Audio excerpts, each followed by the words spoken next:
at the list here as we head into the match again. I'm a Sultai guy. Always have been.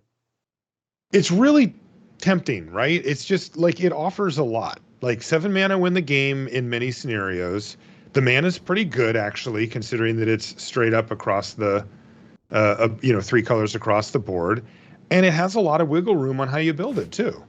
Yeah, you can have more creature removal. You can have more counter spells. You can have more discard. Heck, you can even have more creatures in your 80 card deck if you want to. But at the end of the day, Emergent Ultimatum, I know you're not going to be here for much longer, and I know that many people are happy about that. But while it's still here around, I would be casting.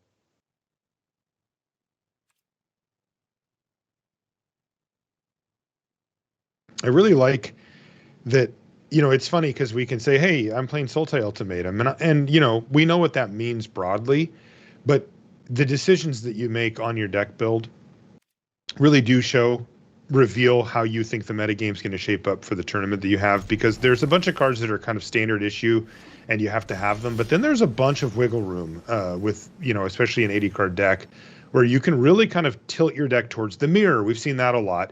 Or towards creature decks, right? If you, for example, thought it was going to be all adventures decks or something like that, you can definitely build this deck significantly differently from other people and still cover your bases on your predicted metagame while maintaining that shell of ramp and some removal and 7 mana oops I wins.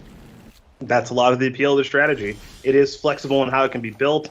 There's some flexibility in how the games do play, but just having that power level baked into the deck is very, very nice. But you can also say the same thing about Naya Winota, and that's also another reason I like that deck as well, because there is some power level that's just baked into this strategy, and Lotus Cobra certainly does aid in that power level with turn 3 Chariots, Winotas, and if things are going well, Blade Historians, but that's a big ask. Very scary here if you're sitting in Javier's seat. You see the Lotus Cobra. That means that you could be facing down any number of powerful 4-drops from the deck, including Winota and also Esika's Chariot. And as it stands, that's exactly what Luca has access to here for next turn. And Javier's may have to react accordingly. By the way, quick update from our last match. We saw how quickly Shintaro conceded. We got a quick word from him after the match. He said, "He is the best player.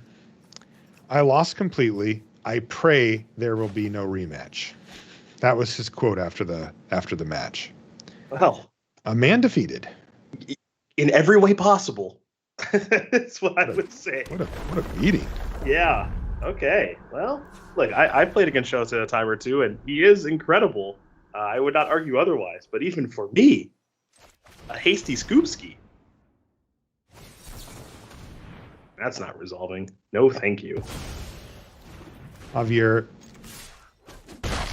probably pretty happy here. He could cover either base, right? If Winota hits, he could untap and binding it. If it's Esika's Chariot, then it would be that way. And speaking of binding, he's actually just going to go ahead and throw it down on the battlefield and cross his fingers here. Now, does he have another answer if there is a Winota? He does. He has a second copy of binding. Yeah, Javier's hand is looking pretty good right now, and throwing a naked Winota on the battlefield is not ideal, so we're going to see a couple copies of Prosperous Innkeeper, triggers, gaining life, making treasures, all that jazz. Might even see a Sentinel get played off of a treasure, but it looks like no. But setting up a Winota attack the next turn, ideally. Okay, he gets the land off of binding. And he's just going to go for the Gargad. Elder Gargaroth hits the battlefield, and that is quite the stop sign. That said, there are 2 creatures on the battlefield. Neither of them are human, and there's a Winota hitting the battlefield here, so anything can happen.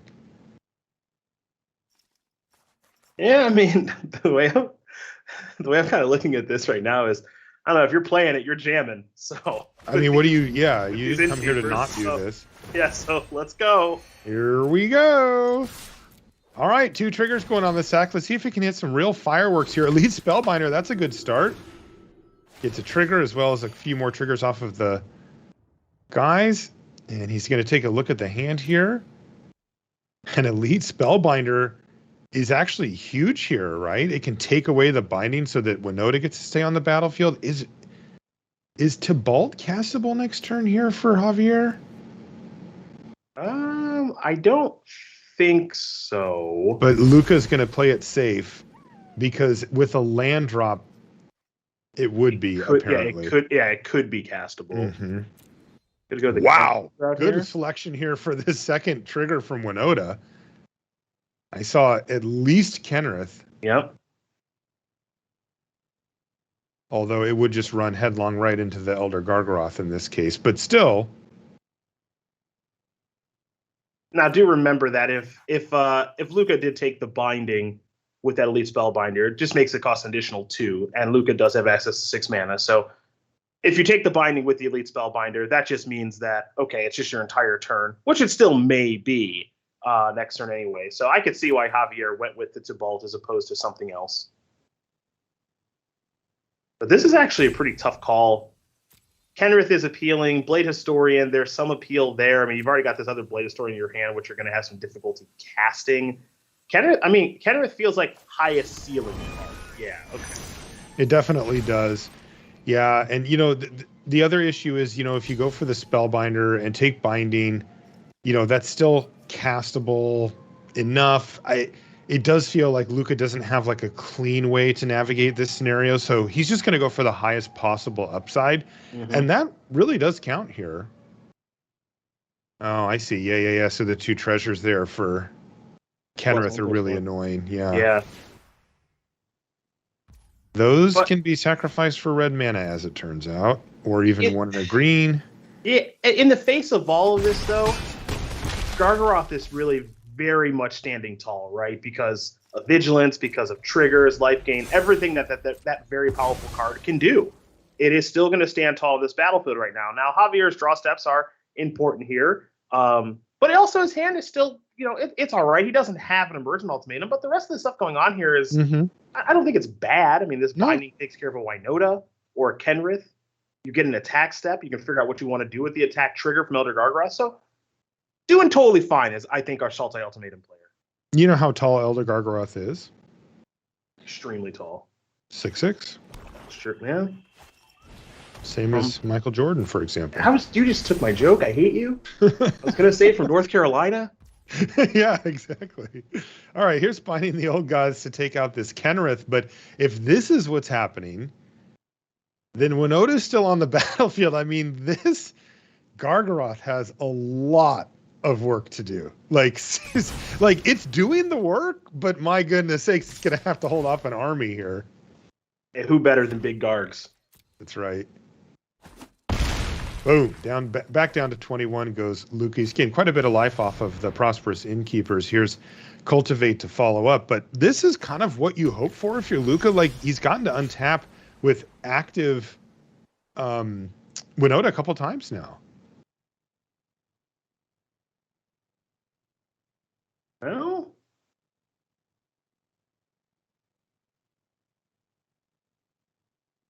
this could get. I mean, we got a little. This is kind of interesting. We got Minsk now too.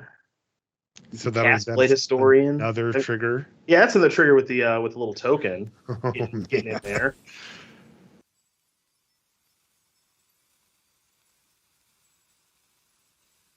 It's a tough turn, and well, the rope's not going to make it any easier. I know there's a lot of rope haters out there. I'm the most pro rope person you're ever going to find. Let it roll. You got to make a decision. Also of note here, there is one line of play where Luca builds up the board and tries to set up for a devastating game-ending Winota swing next turn. But just do it all in one turn. Yeah, but it actually matters about that Cultivate last turn because the Tibalt that's been binding is actually castable with that Forest in hand. That actually is 9 mana that Javier will have access to, and that's all he needs. So that forces this. That means that Luca doesn't get to sit back and try to set up for one big turn. He just needs to keep plowing away here with Winota, and everything comes into the red zone too. Yeah, remember with Blade Historian on the battlefield too, these creatures are absolutely enormous now, and you saw Javier's reaction. Javier is one of the most emotive people that we will see on the weekend. One could argue the most. And he's not thrilled with what's happened here because he's sitting at a very low life total of 9 And don't forget that there is that treasure just hanging out to give things haste and trample with the single red mana. And that's why Javier was like, come on, you only get one trigger. Brick off. But Winota never bricks off. What do you know? Double strike and trample combined is so devastating. It reduces your blocking options by so much. So that's 6, 8 damage. That's just lethal. Yeah, it's lethal. Yeah. Almost positive, right? Well, no, I guess there is a trigger coming here, right? Well, we gained 3, so he's a 12. So that's locked in. Oh, that already happened? Yeah, then it's over, yeah. Bonk. Wow. Is this flat? This is very lethal. Like, deeply, not brutally lethal. And Luca Magni picks up game number 1. Wow, what a setup there, getting that Blade Historian down on the battlefield. I mean, he had back-to-back turns where he was facing down Elder Gargaroth and just right-click attacked all through all of it and got the job done. And that is what should happen, right? Like, if you get Winota down for 2 turns and get to attack with multiple non-human creatures, you should win the game. Otherwise, you shouldn't play Winota. And so, it's kind of like all is right with the world as far as I'm concerned. Well, what's so brutal about that last turn, too, there is that, there was only 1 Kenrith left in the deck, right? There's only 2 Blade Historians in the deck. So it's like, okay, hard cast with my 2 Blade Historians. All right, fine. Well, I already killed one of your Kenriths, so I need this not to be a Kenrith with your 1 Winota trigger, which, sure, you get to look at a lot of cards, but, like, could you just miss? Please? Could you just not hit that card? And then, like, maybe I'm casting Tibalt, maybe I PL Merchant Ultimatum. We'll never know. But Lucas said, why would I miss? Because it is funny because, you hit that powerful card with Kenrith or whatever, but, it could have been something a lot less potent than that. Yeah. Luca, miss? Why do you think I'm 4-1? I don't miss. Come on now. That's right. All right, game number 2 underway here. Luca Magni picking up a critical game number 1. And we'll see if Javier can stay on track here with that 5-0 start. Well, you see Javier, again, as great as a player as he is, and he is great, make no mistake about it. I love that he wears his emotions on his sleeve. You can tell that he was visibly frustrated with happening game 1. He's probably frustrated in how game 2 is already going because it's not the best hand he's ever had. It could come together well. It also could come together quite poorly. But he's always able to kind of recenter himself in a match that he plays, which is one of the things I've always enjoyed about watching him play.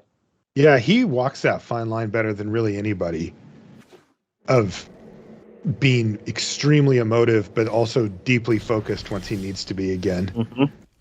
It's one of the things I enjoy about his game. A little bit awkward there. Luca Magni deciding between 2 drops, but he gets Jwari Disruption, so it didn't really matter which one he picked. It wasn't going to stick on the battlefield anyway. But now he's got a nice little sequence. He can Cobra into Cobra here. Yeah, it's not too bad. Okay, so double Cobra. He has Burning Hands in his Seeker's Chariot to go with the land, so he's got some action to follow up with as well. Oh, but Pestilent Haze is going to wipe the board. Now he's kind of all in on this Seeker's Chariot, which, well, there are worse places to be than that. Yeah, as far as being all in on a card, Chariot is a pretty good one. So a couple of cats, pass the turn back. Now you get to kind of try to play this Chariot-esque game in the short term. A little bit of bad news here for Luca, though. Yeah, Javier's double PWK and Heartless Act in hand here for Javier. That Chariot, let's just say it's not going to leave the garage anytime soon. Nah, how about just some cats coming on in? How about that instead? And Luca's, he's no spring chicken. He knows what's up. So he's going to jam with these cats. And Javier's like, no, I'll take it. Yeah, this is just Javier using the life total as a resource. Falling from 20 to 16, not in a rush. Everything's hunky-dory. Now I can kill one of these on the end step. Now I'm not really worried about Chariot all that much either. Maybe I'm comfortable tapping out for a Urian or a Pelucranos, which is close to tapping out, or I can just leave up these removal spells and counter spells. So yeah, his hand is not perfect, but good enough. Selfless Savior. That does not still quite get into the Chariot here, though it will eat a removal spell at some point, or Javier might just respond to it. No, he's going to let it resolve. Yeah, no, Selfless Savior is a relevant card here. Again, not the best card you'll ever find, but it is a relevant card, as it is going to soak up a removal spell, as you did mention. Okay. Got it. This has to favor Javier Dominguez. He already has a better hand by a significant margin, and he has better top decks, generally speaking, as well.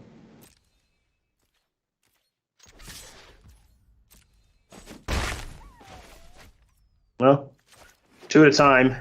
The water's fine.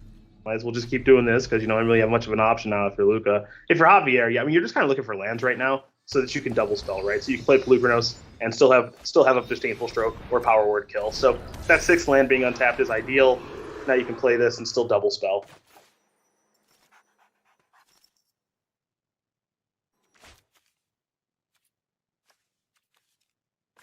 Yeah, Burning Hands, that is the answer for Pelucranos. Is nice little 2-mana way to get rid of it. But as we know, Pelucranos has a way of coming back. All right, here's some business. Ranger class off the top of the library. That cannot be Disdainful Stroked. It also creates 4 power on the battlefield, and it could give Luca long-term card advantage as well. I was trying to think of like what's the best draw here for Luca to like poke a hole, because like Chariot's not good, Winota's not good, like most of the creatures are bad, right? Because they just get killed by Power Word kill. So I was like, what's probably the best draw? And Ranger Clash just comes rolling off the top to be a pretty good draw step.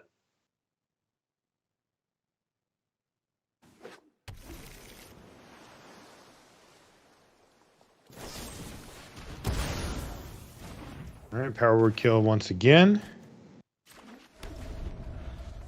But he's going to be very much all in on this Ranger class, finding a lot of action off the top of the library. In the meantime, he's going to be given quite a handful here. There's Pelucranos Unchained coming out of the yard.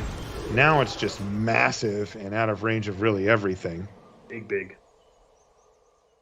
And we're going to need to see some pretty miraculous hits off of this Ranger class here. And he's already missed. So all he can do is play Prosperous Innkeeper and pass. Yeah, we can't forget this Pelucranos. Once you escape it, I mean, that thing's enormous. It's 12-12, much taller than Michael Jordan and Elder Gargaroth. Yes. And it's in fact big enough to draw a chump block here from Luca to just shrink it down just a little tiny bit, but more importantly, save the 12 mana and a land off the top. Oh, but there is an Elite Spellbinder. This could be the beginning of a beautiful turn here for Luca. Let's see. Okay, there's a Lotus Cobra on top as well, but the Spellbinder's going to do its thing.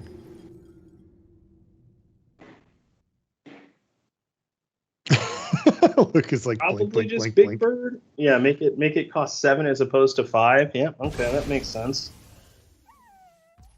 Okay, Lotus Cobra. Let's get that in there. Oh, and a Selfless Savior. That's 3 now, and they're all castable.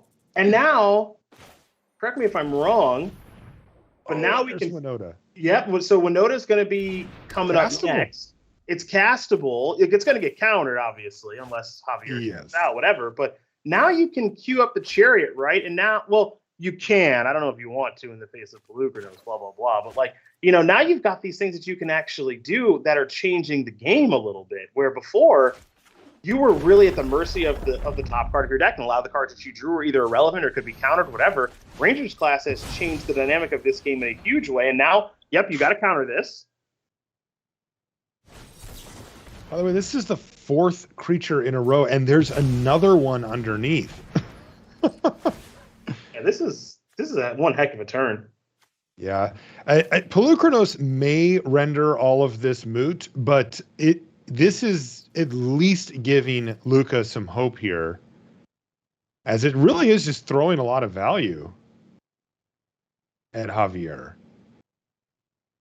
Well, here's some of the appeal, of course, Marshall, to the Sultai Ultimatum deck. And the key word there is ultimatum. Because, true. Yes, Luca is getting himself back into this game. Can't argue otherwise. Ranger class was a great top deck. It's leveled up a bunch, and now it's kind of doing its thing, right? And Pelucranos is trying to kind of keep the balance of power in Javier's hands right now, and is doing a good enough job of that. But at the end of the day, Javier draws that 7-mana sorcery, all this Ranger classing was a ton of fun, but completely irrelevant. So every draw step now for Javier could be a game winner. You can see that Javier gets to kind of pick a fight first here. If there's the sacrifice of the Selfless Savior, then Javier can respond by killing the other thing instead, except for you just don't get the counters off of there. But as you can see, Lucranos managing this board nicely, but down to 8 goes Javier. There is an Elite Spellbinder on top. The Ranger class is still active. I think Luca can just take some medicine here. Yeah, still at 20. Yeah, I mean, sitting at 20, do you want to chump block? Do you not? Okay, looks like the answer is yes. So going to chump block with the Lotus Cobra. Maybe not. Looks Don't like do we've it, changed our Luca. mind. Don't do it. Well, clearly you value the Cobra highly. I do. He needs all the resources he can get on, basically if he forces this Pelucranos to chew through everything to shrink it down enough so that he can actually stick something relevant. He's deciding, look, if I'm going to get the 2 loyalty or whatever, not loyalty, but the 2+1/+1 counters off of this thing, I can do it by preventing my life total, or I can force you to use mana. Sure. That's the decision. Mm-hmm. And he says, I'm going to make you use some mana up. Thank you very much. Because, Javier is incentivized to take out everything on the other side of the battlefield. That's true. 8 to the face. Because Javier's life total isn't that high now, and these creatures do hit pretty hard. Yeah. And now this should be interesting about what are we going to chain into with Ranger class. Because that was incredible. 4 hits in a row for Luca and a 5th waiting. Hey, if that's what it takes, that's what it takes, right? Yeah. And, for those of you that haven't really looked at the deck list, decks like Winota are heavily creature-based, so cards like Ranger class really shine. Now we're going to kill the Cobra, okay. Right, so there's the mana being spent for Javier. Okay, it's another hit. It's Yespera Sentinel. 6 in a row. There's another one. Another one. God. Javier's like, have you ever hit a land? I mean, seriously, and there's finally a land, although it's a pretty good one. It's Shatter Skull Smashing. Yeah, it's a spell, technically. I mean, that's the appeal of those modal double face cards. True. Yeah, you can see Javier. I mean, he wears it on his face because he always does, but I mean, it's just like, come on. What an incredible chain there for Luca. And we're going to see Jwari Disruption. It's going to go ahead and pay for that one. Old.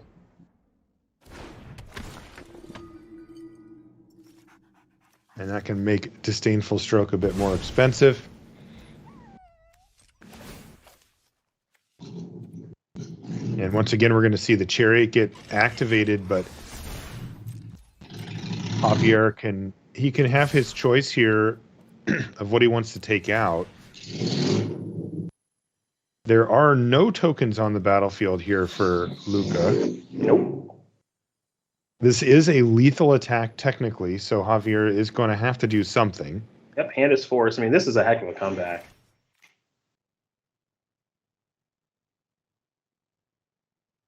Ranger class. Unbelievable. You hope to get 2 cards off of it. Luca's like, I'll take 7 over 2 turns. Thank you very much. Terrible draw step, too. Wow, land off the top. All right, so we're still attacking. Okay. Okay, down to 9. So yeah, okay, so this is Big Bird reset. Reset the Pelucranos back to 6. How Shatter Skull Smashing work itself into the equation here? Is this just like kill a bit? Yeah, I mean, we're casting this real fast. So that means, that to me seems lethal-ish, does it not? It feels like it should be. Oh yeah, we're doing this. Oh boy. Oh, wow, Luca Magni. Oh my. Absolutely incredible comeback, and he has lethal here. What a turn of events for Luca. Ranger class is in session. What a win for him. That was insane. Oh boy.